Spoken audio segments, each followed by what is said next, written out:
Sebelumnya, para preman ini melakukan satu kesalahan fatal. Mereka menculik anak dari orang yang seharusnya tidak pernah mereka sentuh. Pria yang mereka anggap lemah ternyata adalah mantan agen rahasia paling ditakuti. Dan setelah mengetahui siapa dalang di balik penculikan itu, Kim memutuskan untuk turun tangan sendiri. Kini, perburuan yang sesungguhnya pun dimulai. Di tempat lain, tangan kanan ketua Ju menemui Minho untuk mencari informasi tentang Kim. Minho mengaku pernah melihat banyak bekas luka di tubuh Kim dan yakin ia bukan orang biasa, tetapi tidak mengetahui identitasnya maupun organisasinya. Laporan itu segera diteruskan kepada ketua Ju. Menyadari putrinya kemungkinan terlibat dalam masalah besar, ketua memerintahkan semua bukti dimusnahkan. Bahkan Minho ikut dibunuh agar tidak ada saksi yang tersisa. Sementara itu, Gang Seong mendatangi sekolah Minji di halaman sekolah. Ia melihat beberapa siswa sedang merundung seorang siswa yang bernama Guidong. Setelah menolong Guidong, Gang Seong menanyakan keberadaan Minji. Guidong menjelaskan bahwa Minji telah menerima hukuman dari sekolah, tapi dia bilang bahwa Hyeryong masih bisa melacak Minji dengan ponselnya. Pada saat yang sama, Sang A datang ke sekolah untuk mencari informasi dan guru pun menjelaskan bahwa Minji sudah dikeluarkan dari sekolah. Tanpa disadari, Sang A dan Gang Seong sempat berpapasan di sekolah. Gang Seong pun berhasil menemukan Hyeryong di UKS dan segera mengancam dan menyuruh dia melacak lokasi Minji. Dalam keadaan terdesak, Yeong akhirnya mengganggu di luar sekolah. Sang A melaporkan hasil penyelidikannya kepada Pak Lim. Keduanya menyimpulkan bahwa jika menemukan Minji, mereka juga akan menemukan Kim. Karena itu mereka segera menuju lokasi pelacakan. Saat hendak berangkat, Pak Lim sempat melihat Gang Seong berjalan di depan mobil, tetapi memilih mengabaikannya. Sementara itu, Ketua Ju menghadiri pertemuan dengan anggota majelis bernama Sim untuk membahas proyek rekonstruksi berskala besar. Sim membutuhkan dana dalam jumlah besar, dan Ketua Ju langsung menyatakan siap membiayainya. Saat Sim menyebut akan ada beberapa anggota majelis yang menentang proyek tersebut, Ketua Ju hanya bilang dia meminta daftar nama mereka dan mengatakan akan mengurus sisanya. Tak lama kemudian, tangan kanan Ju melaporkan bahwa Minji telah menghilang dan Kim sedang mati-matian mencarinya. Ia juga mengungkapkan bahwa semua upaya menyelidikinya selalu ditolak, membuat yakin Kim menyimpan masa lalu yang sangat rahasia. Di sisi lain, Kim dan Hansu tiba di sebuah gedung yang menjadi titik sinyal ponsel Minji. Begitu masuk, mereka dihadang oleh sekelompok preman yang memerintahkan mereka pergi. Kim mengabaikannya dan hanya meminta bertemu dengan pemimpin mereka. Seorang pria berambut panjang mencoba mengintimidasi Kim dengan pisau. Namun Kim langsung menarik rambut pria itu hingga kulit kepalanya terlepas. Kim memperingatkan bahwa siapapun yang menghalanginya akan menanggung akibatnya. Saat anak buah lainnya menyerang, Hansu menahan mereka agar Kim bisa terus masuk ke dalam gedung. Dari ruangan pengawas, bos mereka, Shin Suho, menyaksikan semua melalui CCTV, lalu memerintahkan tangan kanannya Hong yang jago boxing untuk menghentikan Kim. Saat menyusuri gedung, Kim menyadari tempat itu ternyata menjadi markas penipuan sekaligus perdagangan perempuan. Tak lama kemudian Hong Min menghadapinya, tetapi Kim hanya membutuhkan beberapa pukulan untuk melumpuhkannya. Kim terus mencari hingga menemukan tumpukan ponsel yang diduga milik para korban. Ia memeriksa satu persatu, namun ponsel Minji tidak ada di sana. Tak lama kemudian, ia melihat ponsel itu justru berada di saku Suho. Anak buah Suho langsung menyerang, tapi seperti biasa semuanya berhasil dibantai Kim. Setelah berhasil menangkap Sung Suho yang menanyakan asal-usul ponsel tersebut, dengan santai Sung Suho mengeluarkan ponsel Minji dan hanya menyalakannya. Saat melihat foto Minji di layar, ia melecehkan foto Minji dan berbohong kalau dia telah tidur dengannya. Mendengar itu, Kim langsung mengamuk tak terkendali. Dia langsung menghajar Sung Suho dengan cara psikopat. Melihat Kim yang hilang kendali, Hansu mengingatkannya bahwa sekarang yang terpenting adalah menemukan Minji. Hansu menanyakan di mana lokasi Minji, tapi Suho bilang dia tidak tahu.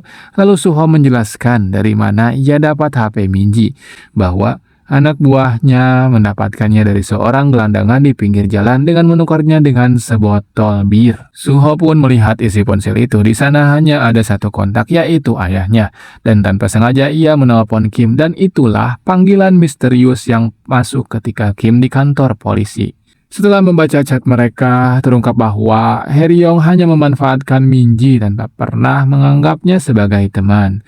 Ucapan itu membuat Kim semakin terpukul karena baru menyadari putrinya selama ini menjadi korban perundungan tanpa pernah ia ketahui. Melihat Kim kembali larut dalam rasa bersalah, Han Soo mengingatkannya bahwa penyesalan bisa dipikirkan nanti setelah menemukan Minji. Tepat saat itu, Kim merasakan ada seseorang yang mendekat dari belakang. Sebelum sempat berbalik, sebuah pistol sudah diarahkan kepadanya. Orang itu bernama Gang Seong yang tersenyum sambil berkata bahwa akhirnya ia berhasil menemukan pemilik kode operasi 66. Cerita kemudian menampilkan kilas balik saat Kim masih menjalankan operasi rahasia di Korea Utara. Dalam salah satu misinya, ia tertangkap dan dibawa menghadap Direktur Jang. Alih-alih langsung mengeksekusinya, Direktur Jang justru mengajukan berbagai pertanyaan tentang identitas Kim dan keluarganya. Namun sebagai seorang agen yang baik dan terampil, Kim tetap bungkam karena tidak ingin mengkhianati negaranya. Melihat keteguhan itu, Direktur Jang mulai tertarik dan memutuskan menguji kemampuan Kim.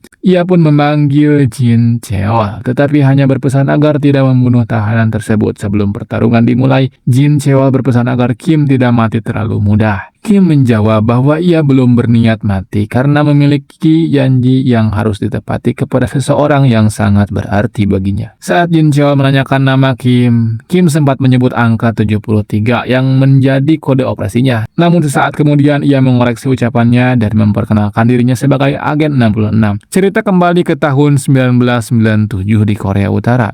Saat itu Mayor Ryong mengunjungi panti asuhan Gunggang untuk menyeleksi anak-anak terbaik yang akan dilatih menjadi anggota unit operasi khusus. Salah seorang murid bernama Park Hyung Gwang menunjukkan kemampuannya dengan mengalahkan semua teman sekelasnya hingga menarik perhatian Mayor Ri. Namun saat itu Kim yang sempat memegang kaki Yong juga menarik perhatian Mayor Ri, sehingga keduanya dipilih mengikuti pelatihan. Sesampainya di camp pelatihan, Mayor Ri mengumumkan bahwa mereka kini resmi menjadi anggota unit operasi khusus yang dipersiapkan untuk menyusup ke Korea Selatan. Sejak saat itu mereka menjalani latihan militer yang sangat keras hingga berubah menjadi pasukan elit. Suatu malam Kim dan Yong kembali bertarung setelah Yong terus memancing emosinya. Tak lama kemudian mereka menjalani ujian terakhir yang mematikan. Kim berhasil bertahan tetapi menyaksikan banyak rekannya gugur. Beberapa tahun kemudian Yong dikenal sebagai agen 66 sedangkan Kim menjadi agen 73. Keduanya mendapat misi rahasia menyusup ke Korea Selatan untuk menculik seorang pejabat penting. Namun saat berhasil memasuki rumah target, tempat itu ternyata telah dipasangi bom. Ledakan besar menewaskan seluruh anggota tim. Sejak saat itu, Kim menjadi buronan. Mayor Ri menuduh Kim sebagai pengkhianat yang menyebabkan kematian Yong Wang dan seluruh anggota tim. Di tengah tuduhan itu, Kim teringat adik Yong Wang yang menangis saat kakaknya dibawa menjadi anggota pasukan khusus. Cerita kembali ke masa sekarang, Gang Seong menodongkan pistol ke arah Kim, menyebutnya sebagai agen 66 palsu. Kim dan Hasul langsung menyerang hingga Gang Seong terpukul mundur. Saat baku tembak berlangsung, keduanya mencari perlindungan sambil menunggu kesempatan untuk membalas. Tepat saat itu Sang A dan Pak Lim datang lalu menembaki Gang Seong sambil memerintahkannya menyerah. Rupanya sejak tadi mereka diam-diam mengikuti pergerakan Gang Seong. Hansu sempat mengira mereka datang untuk membantu, namun Kim menjelaskan bahwa Sang A adalah rekan kerjanya dan Pak Lim tetangganya yang memiliki usaha penatu di bawah rumahnya. Mendengar itu, Sang A mengakui bahwa mereka sebenarnya agen rahasia Korea Selatan yang selama ini mengawasi Kim. Ia meminta Kim menyerahkan diri karena telah melanggar perjanjiannya dengan pemerintah. Namun Kim menolak, ia berjanji akan menyerahkan dirinya setelah menemukan Minji yang masih diculik. Di saat lengah, Gang Seong kembali menyerang dan menembak Pak Lim hingga terjatuh. Kesempatan itu dimanfaatkan Kim dan Hansu untuk melarikan diri, sementara Gang Seong kembali kehilangan jejak mereka. Kemudian Pak Lim sadar kembali dikarenakan peluru itu hanya mengenai rompinya Pak Lim. Di perjalanan, Kim mengobati luka-lukanya, sementara Hansu terus mengkhawatirkan kondisinya. Tak lama kemudian, Jin Cheol menghadang mobil mereka. Ia panik setelah mengetahui Minji diculik dan langsung menanyakan rencana mereka selanjutnya. Hansu menjelaskan bahwa mereka harus menemui seorang tunawisma di stasiun Hasim yang pernah menemukan ponsel Minji. Sementara itu, Badan Intelijen Korea Selatan diam-diam terus membuntuti pergerakan Kim, Hansu, dan Cheol melalui Guk Cheol beserta timnya. Sesampainya di stasiun Huaxin, mereka menemui tunawisma tersebut. Awalnya pria itu menolak berbicara, tetapi setelah didesak, akhirnya ia mengaku melihat seorang pria bertubuh besar turun dari mobil mewah berwarna putih, lalu membuang kantong sampah yang berisi ponsel Minji. Tak lama kemudian, anak buah Sung Suho datang menukar ponsel tersebut dengan beberapa botol minuman. Saat diminta mengingat ciri pelaku, tunawisma itu hanya mengingat pria tersebut berambut panjang yang diikat dan datang dengan menggunakan mobil putih pada malam hari. Mereka terus mencari keberadaan Minji. Berbekal petunjuk dari tunawisma, Hansu berhasil menemukan rekaman CCTV yang memperlihatkan sebuah mobil mewah berwarna putih, serta seorang pria berambut panjang yang diikat. Dari rekaman itu, mereka mengidentifikasi pria tersebut sebagai Kim Sang-man, seorang residivis yang sudah berkali-kali masuk penjara. Kim pun meminta Hansu melacak keberadaan mobil itu, meski proses pencariannya membutuhkan waktu. Sementara itu, Gold Teeth memerintahkan anak buahnya segera memindahkan jasad Minji ke ruang pendingin sebelum matahari terbit. Saat proses itu berlangsung, seorang penjaga patroli memergoki mereka sehingga Sang-man langsung membunuhnya agar rencana mereka tidak terbongkar. Di sisi lain, Kim masih menunggu hasil pelacakan ketika Guk Cheol tiba-tiba menghadang mereka di tengah jalan sambil memberi hormat. Ternyata itu adalah jebakan bom yang telah dipasang sebelumnya langsung meledak hingga mobil mereka terbalik. Pada saat yang sama, tubuh Minji yang berada di dalam karung mulai bergerak. Di tengah kekacauan tersebut, monitor pelacak akhirnya menunjukkan lokasi Minji berada di dermaga Myeongpo. Sesaat kemudian, Guk mendekati mobil dan memerintahkan Kim keluar. Namun yang muncul justru Hansu. Ia sengaja mengulur waktu dengan menyerang Gok Cheol menggunakan kemampuan taekwondo-nya agar Kim bisa melarikan diri. Rencana itu berhasil. Kim kabur menggunakan mobil Guk Cheol menuju dermaga Myeongpo serta Hansu meloloskan diri dengan melompat dari atas jembatan. Di sisi lain, Jin Cheol yang terjebak di dalam mobil akhirnya memilih menyerahkan diri kepada para agen. Kini Kim berpacu dengan waktu menuju dermaga Myeongpo dengan harapan Minji masih hidup. Di saat yang sama, Minji yang mulai sadar, ia melihat jasad petugas penjaga dermaga tergeletak di dekatnya. Dengan sisa tenaga yang dia miliki, ia berusaha mencari jalan keluar sambil meminta pertolongan. Tak jauh dari sana, Gold Teeth berusaha menghubungi tangan kanan Ju, tetapi panggilannya tak kunjung dijawab. Ia kemudian menyuruh Sang-man memotret jasad Minji. Karena anak buahnya kebingungan, Gold Teeth yang kesal akhirnya memutuskan melakukannya sendiri.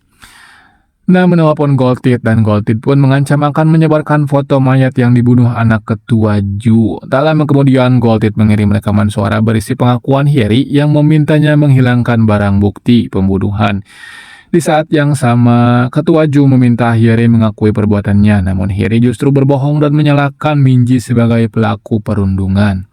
Karena sudah mengetahui kebenarannya, ketua Ju menampar Hyeri lalu memeluknya. Ia mengatakan seharusnya Hyeri meminta bantuannya sejak awal karena ia pasti akan menghilangkan semua barang bukti demi melindungi putrinya. Setelah ayahnya pergi, Hyeri hanya tersenyum puas karena kini semua bukti akan dibereskan. Sementara itu Minji terus berusaha keluar dari tempat penyekapan sambil berteriak meminta tolong. Kim tiba di dermaga Myeongpo untuk mencari Minji. Di sana ia langsung melihat mobil mewah putih milik Gold Teeth.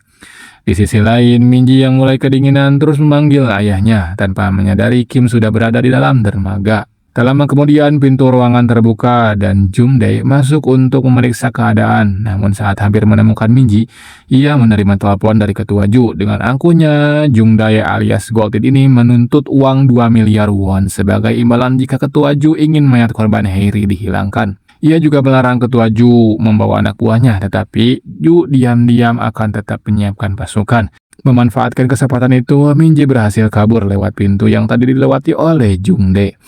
Jung-dae pun terkejut saat menyadari Minji ternyata masih hidup. Sementara itu, Kim masuk ke dalam gedung dan menghampiri Sang-man serta Gang Ming Cheol. Ia menanyakan keberadaan Minji. Tetapi keduanya justru memancing emosi Kim dan menolak memberitahu. Di saat yang sama, Seong juga sedang dalam perjalanan menuju lokasi tempat Minji disekap.